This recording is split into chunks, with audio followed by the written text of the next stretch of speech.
Hello दोस्तों, सबको नमस्कार और सब बढ़िया ज़बरदस्त। मैं आशा करता हूँ कि आप लोग सब बढ़िया मस्त होंगे, ज़बरदस्त होंगे। और ये करंट अफेयर 1 जुलाई 2024। पहला क्वेश्चन है,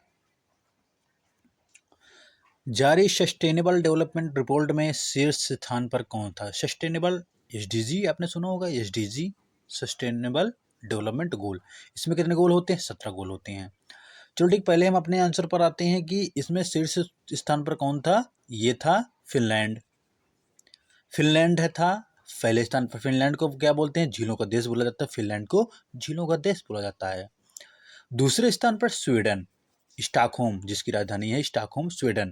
दूसरे नंबर पर ये हो गए, शीर्ष नंबर पर हो गए फिनलैंड और स्वीडन हो गए। अगर हम भारत की स्थिति देखें, 167 देशों में भारत की स्थिति है 109वां। 109वां स्थान है भारत का। ये इतने हो गए। अब अब इसको समझते हैं। एसडीजी क्या होता है कि यूएन, यूनाइटेड नेशन, जो यूनाइटेड नेशन है वो सस्टेनेबल डेवलपमेंट क्या सस्टेनेबल डेवलपमेंट सोल्यूशन नेटवर्क जारी करता है। तो उसके द्वारा ये कहा गया है कि 2030 तक ये 17 गोल हैं। क्योंकि एसडीजी में 17 गोल हैं, तो 17 गोल में आपका जी पानी आता है, रहन सहन आता है और भुखमरी आती है। तो ये सब सारी चीज़ें जो भी हैं, एसडीजी में 17 गोल हैं, तो इसको 2030 तक तुमको पूरा करना है। तब जो देश पूरा कर लेगा एसडीजी को, उसको वैसे रैंक मिलेगी। तो यही तो मतलब टारगेट है। इसीलिए तो जो है इस चीज़ के लिए जो फिनलैंड है वो आगे बढ़ रहा है। तो भारत 109वां स्थान पर है, तो अभी कुछ चीज़ें कमी होंगी, तभी तो नहीं गोल, अपना गोल मतलब जो 17 गोल हैं उसको अचीव नहीं कर पा रहा है, उसको प्राप्त नहीं कर पा रहा है, इसलिए इतना पीछे नंबर दिया गया है। नंबर इसलिए जारी किया जाता है कि कौन देश कितना उस पर काम कर रहा है। तो हाँ, जो भारत है वो 109वें है, 9वें स्थान पर है। तो जैसे मैंने बोला कि इसमें जो है पहले नंबर पर फिनलैंड है। फिनलैंड बोलते हैं झीलों का देश बोलते हैं। अगर ये पूछ लीजिए झीलों से ही संबंधित तुम्हारे क्वेश्चन बनते हैं। सबसे बड़ी झील, ये सबसे वो देखो, सबसे बड़ी झील कैस्पियन सागर है। अगर पूछ लिया जाए सबसे गहरी झील है, वो बैकाल झील है। सबसे मीठे पानी की सबसे बड़ी झील है मीठे पानी की सुपीरियर, जो कनाडा में स्थित है। 3 झीलें हैं, 3 क्वेश्चन बनते हैं इसमें से। अगला क्वेश्चन देखते हैं। सेना अस्पताल में सशस्त्र बलों के लिए पहले स्किन बैंक की शुरुआत कहाँ की गई है? ये न्यू दिल्ली। न्यू दिल्ली में न्यू दिल्ली में स्थापित की गई है। अच्छा, स्किन बैंक क्या होता है? स्किन मतलब ये होता है कि जैसे आपके स्किन में कोई रोग हो जाता है, जैसे जैसे आप मान लो आग से जल गए। दूसरी चीज़, स्किन में जो है मान लो जो तेज़ धूप निकलती है, हाई टेम्परेचर होता है, उसके वजह से तुम्हारे स्किन में कुछ दरार पड़ गई या कुछ कमी हो जाती है। तो यही है कि जो सशस्त्र बलें हैं उनके लिए स्किन बैंक खोला गया है। कहाँ? नई दिल्ली में। नई दिल्ली किसका हेडक्वार्टर है? DRDO, defence research development organisation, जिसकी स्थापना होती है 1958 में होती है। और समीर वीक अहमद जो है इसके अध्यक्ष हैं। इसके मतलब हेडक्वार्टर नई दिल्ली में है। अच्छा, जो है इसमें जो हमारी सेना काम करती है, जैसे सशस्त्र बल हो गया है, और इसमें जो है जैसा चीन के साथ आईटीबीपी लगती है, और अंदर सीआरपीएफ होता है, और यहाँ पर जो है पाकिस्तान के बॉर्डर पर बीएसएफ होता है, और बांग्लादेश पर बीएसएफ होता है, और असम में असम राइफल होते हैं, असम राइफल होता है। और जो म्यांमार है वहाँ पर सशस्त्र सेना बल लगती है म्यांमार में। तो और आर्मी जो है ये किस बॉर्डर पर लगती है? जो नेपाल है, यहाँ पर नेपाल भूटान पर आर्मी सेना लगती है।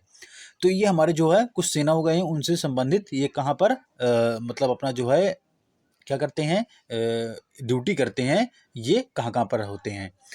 अगला क्वेश्चन है, ICC T20 world cup mains 2024 किसने जीता? तो ये किसने जीता है? तो ये भारत ने जीता है। अच्छा, भारत ने जीता है कि इसमें कई चीज़ें हैं। ICC T20 world cup mains की बात की जा रही है, तो यहाँ पर हम ये बोलेंगे कि कौन कौन कहाँ पर। सबसे पहले हमारा क्वेश्चन बनता है किस देश में हुए हैं। 2 देशों में हुआ है। पहला देश है वेस्ट इंडीज और दूसरा है अमेरिका। एक क्वेश्चन बन गया। हमारा अगला क्वेश्चन ये होगा कि कितने देश शामिल हुए हैं। तो कनाडा शामिल शामिल हुआ है, युगांडा शामिल हुआ है और अमेरिका। 3 देश शामिल हो गए, तो क्वेश्चन बन गए। अब हमारा तीसरा क्वेश्चन बनेगा कि इसमें जो ब्रांड एम्बेसडर थे 4 लोग थे। एक युवराज सिंह, एक उसेन बोल्ट और एक उसेन बोल्ट के बाद जो है हुसैन बोल्ट है और जो है क्रिस गेल है और शाहिद अफरीदी है। क्रिस गेल और शाहिद अफरीदी ये ब्रांड एम्बेसडर हो गए। ठीक है। अब ये हुआ कहाँ था, ये कितने देश शामिल हुए थे, इसके ब्रांड एम्बेसडर कौन थे और ये कौन सा संस्करण था। तो ये 9वां संस्करण था। 9वां संस्करण था। जब इतनी बातें मालूम हो गई तो उसके बाद हमारा क्वेश्चन क्या बनता है कि चलो ठीक है, ये जो है आईसीसी T20 इंडिया जीता है किसको, साउथ अफ्रीका, दक्षिण अफ्रीका को हरा करके जीता है इंडिया। तो इंडिया के सेंस में बात करेंगे तो मतलब ये पूछा जाए कि प्लेयर ऑफ द सीरीज किसको मिला है। प्लेयर ऑफ द सीरीज मिला है बुमराह को। और अगर ये बोल दिया जाए कि प्लेयर ऑफ द मैच मतलब प्लेयर ऑफ द मैच जो मिला है वो विराट कोहली को मिला है।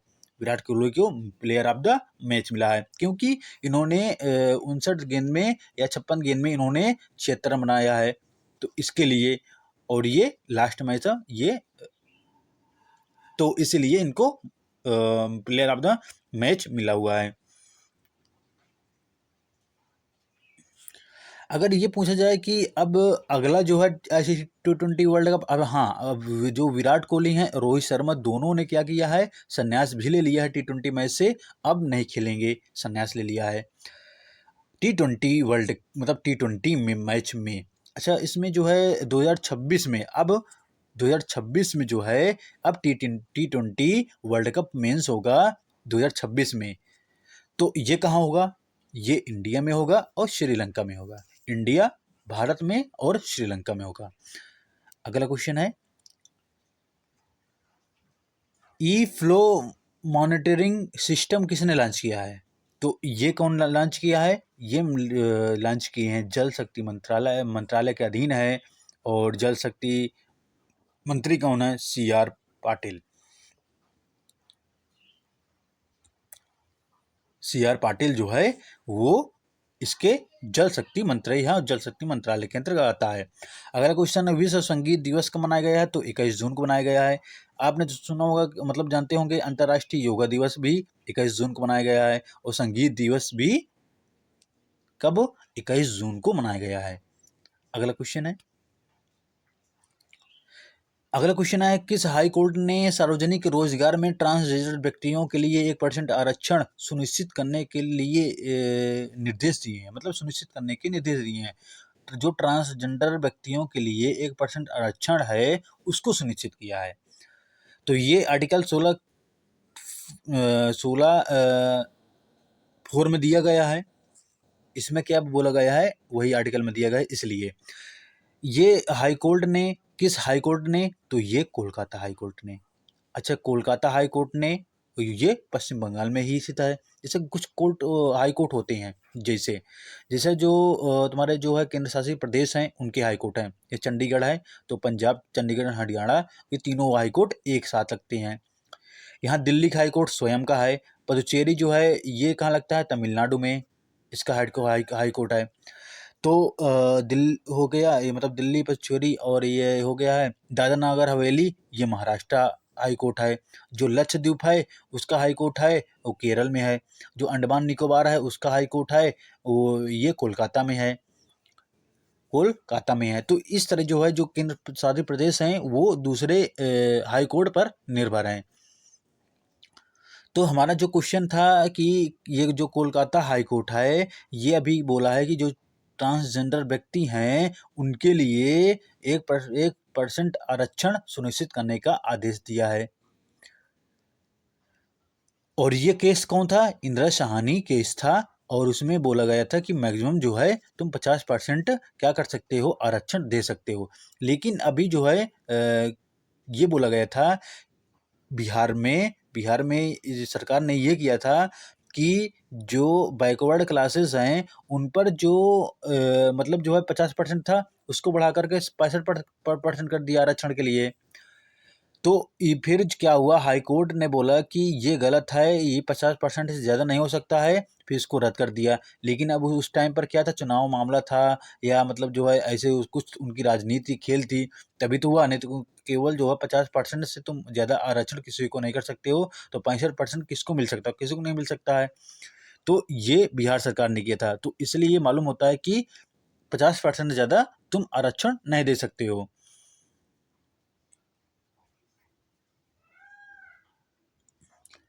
और अगर हाई कोर्ट की बात करते हैं, किस आर्टिकल में आता है हाई कोर्ट, अगर हाँ जो मतलब जो है रिट जारी करता है, ये 2026 में आता है।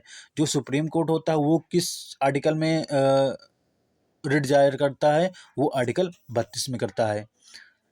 अगला क्वेश्चन है, नासा ने पहली बार कहाँ इटोको पॉइंट चट्टान की खोज की है। इटोको पॉइंट जो है ये मंगल की बात हो रही है। मंगल जो ग्रह है वहाँ पर मतलब एटोको पॉइंट चट्टान। अच्छा, इसमें क्या है, ये तो फेल्सपार की जो फेल्सपार एक तत्व है वो उससे बना हुआ चट्टान है। इसमें ये पाया गया है जो पृथ्वी है, पृथ्वी से ज़्यादा जो मंगल का पहला जो लेयर है वो बहुत ही कठोर है, बहुत ही कठोर है, उसके समान ही दिख रहा है, दिख समान रहा है लेकिन उससे कठोर ज़्यादा है, ये खोजा है। और जो मंगल है उसको हम लाल ग्रह के नाम से जानते हैं। और उसमें जो है जीवन पृथ्वी के बाद दूसरा ऐसे ग्रह है जिसमें जीवन हम मतलब वहाँ पर रह सकते हैं क्योंकि उसमें ऑक्सीजन मिलती है। मंगल में 2 उपग्रह होते हैं, एक डिमोस होता है, एक फोबोस होता है। अगला क्वेश्चन है, नवीकरणीय ऊर्जा मंत्रालय के अनुसार सबसे अधिक पवन ऊर्जा स्थापित करने में कौन सा राज्य शीर्ष पर है। तो नवीकरणीय ऊर्जा मंत्रालय के अनुसार जो है ये, अच्छा इसके मंत्री कौन है, प्रहलाद प्रहलाद सिंह जोशी हैं इसके मंत्री हैं। अच्छा, जो नवीकरणीय ऊर्जा वो सबसे अधिक जो पवन ऊर्जा, पवन मतलब होता है जो चक्की, जो पवन चक्की आपने सुना होगा कि जो उसमें आटा भी पिसता है, मतलब जो है उसमें हवा के कारण से उसमें विद्युत भी होता है, तो वो पवन ऊर्जा है। तो ये गुजरात है, गुजरात पहले स्थान पर, फिर दूसरा है तमिलनाडु है। लेकिन अगर सौर ऊर्जा की बात की जाए तो सौर ऊर्जा में जो है ये राजस्थान है सौर ऊर्जा में, और दूसरा है गुजरात। सौर ऊर्जा में पहला राजस्थान है, फिर है गुजरात। अगला क्वेश्चन है, professional golf tour of India के अध्यक्ष पद पर किसे नियुक्त किया गया है। ये है कपिल देव। अच्छा, कपिल देव को क्या बोलते हैं, इनको बोलते हैं हरियाणा के, क्या हरिकेन बोलते हैं, हरियाणा के हरिकेन। हरिकेन आपने सुना होगा, हरिकेन एक तूफान होता है, तो हरियाणा तूफान बोलते हैं हरिकेन। और विली विली जो ऑस्ट्रेलिया में है, और एक अमेरिका में हवा बहती है वो टाइफून है ना, हरिकेन, टाइफून, विली विली, ये क्या एक तूफान ही तो है। तो इस वही है कि हरियाणा हरिकेन जो है कपिल देव को बोला जाता है, और कपिल देव को इसके अध्यक्ष पद पर नियुक्त किए गए हैं। और वही कपिल देव है जो 1983 में क्या हुआ था, वर्ल्ड कप जीते थे। और कब की बात है, 1983 की बात है। और तब 60 ओवर का मैच होता था, कितने ओवर का, 60 ओवर का मैच होता था। और इनको ये 3 साल के लिए क्या किया गया, अध्यक्ष के रूप में नियुक्त किया गया है।